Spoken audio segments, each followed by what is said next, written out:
Shout out my friend. Shout out guys. Thursday morning mga ka-guys. Lalabas tayo today. Punta tayo sa community namin dito sa amin sa South Villa, Catalonan Grande. Maglalakad si Kuya AJ guys. Isasama ko kayo. Isama ko kayo dito sa aming area. Lilibo tayo kasi sabi nila mas maganda daw na lalong-lalo na pag may edad na katulad ni Kuya AJ is mag-ikot para mag-exercise. Need natin mag-ikot-ikot at maglakad-lakad guys, lalong-lalo na sa umaga. Sa umaga para po daw ganado at saka may resistensya tayong magtinda buong araw.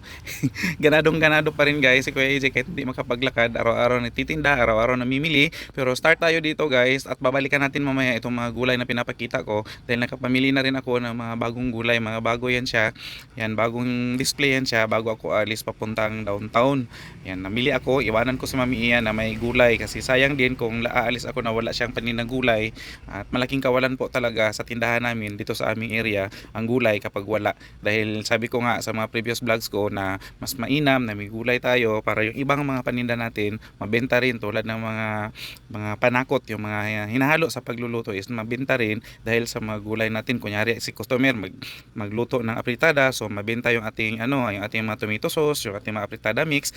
And aside from that, bibili din siya ng patatas, carrots at saka iba pang mga panakot or mga lamas para sa kanyang gulay. So make sure ni Kuya AJ kahit nga busy, kahit may hutoy kahit na inuubo pa rin si Kuya AJ guys, paminsan-minsan bumabalik kasi kahit nakainom na tayo ng antibiotic, pero yun pa rin, lumalaban pa rin at saka namimili ng gulay kahit pa paano may hutoy man or wala, tuloy ang laban. Kaya sipagan lang talaga guys, kahit na medyo masama yung pakiramdam mo, hindi pwedeng titigil ka at saka hindi pwedeng magsarado, kasi pag magsarado ka, talo ka dahil wala kang benta, wala kang kita for the day. So tuloy pa rin, bumangon at lumalaban, babangon at lumalaban, parang Nescafe.